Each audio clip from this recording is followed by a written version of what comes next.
Hey, true believers, it's Englentine with a review of The Captains, Marvel Generations, The Captains, starring Sam Wilson and Captain America. Tell me you weren't looking forward to this one.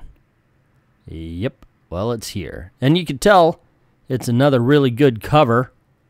They've been stellar covers for the entirety of Generations, and this is the last of them. And this is the one you should end with because the ending, kind of says it. Now, here's the thing about this book. Sam Wilson goes back in the past, and immediately he gets clothes and he starts living a life. He is the only one that doesn't immediately search out his past counterpart, which I guess is okay. At that point, I guess Steve Rogers wasn't Captain America when he arrived for some reason, because everybody else was or something. I don't know. It's just like he jumps right on into, hey, let me live life in 1940s as a modern-day black man. I'm sorry, but that would be annoying as shit. Anyway, wow. This is a good book except for when it's really bad. And it's really bad in places. And it's really good in places. And in a lot of places, it's not medium. I mean, you've got a choice. Really bad or really good. That's it.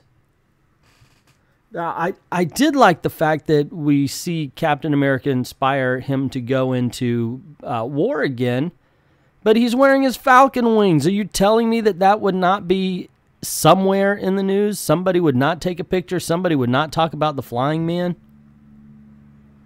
I mean, this is supposed to be in the past. It's not supposed to be some sort of bizarre what-if world. And now, of course, you do have to throw your suspension of disbelief out with Spider-Man, because Peter Parker didn't know Miles Morales when they first met. But this is the entire world not seeing a flying man in World War II. And there's bits like that, just little bits like that, that really are just so bad about this comic book. And then we get to this part where we watch Sam live his life. And I can understand this because at this point they really hadn't met except for one time. Now, that one meeting could have been the entire book. We saw between Peter Parker and Miles Morales, they talked, and it was one conversation. Everything was settled. Go. But for some reason, they decided to have Sam Wilson live out his entire life right on up to the moment where Sam Wilson took over as Captain America. Big problem with that part of the story. Just watching basically Sam witness history. He goes, like I said, he goes all the way up to the point where he accepts the shield. That would put him somewhere around, 110, 120 years old? Certainly doesn't look like it in the art that's being drawn there, and that's part of the problem. It's like they wanted to tell a story, and that's fine, but they forgot logic as well. They forgot to find a good way to set up, a good way to frame, and a good way to really tell the story that they had. And it was a decent story. It just needed a better setup.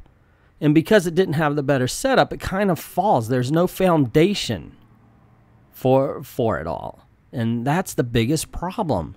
That's, oh my gosh, and it would be so simple to just write a way to do this. Okay, so Sam Wilson goes back in the past because he's already trained to be the Falcon, and he already shows that he can be an effective fighter. They pick him for the super soldier serum experiments. However, they do not pick him for the same one that Steve Rogers is for. They pick him for the Tuskegee experiments that creates Isaiah Bradley Captain America. And this would give a whole new depth to him going back in the past. Now, he does still meet Steve Rogers, and they have the entire conversation about inspiration and such and so forth. And after that, he's got the serum in him, and that's why he can live a prolonged life. Easy peasy. And no worries about the super soldier serum that would have given it to him, because when he comes back, everything's back to normal.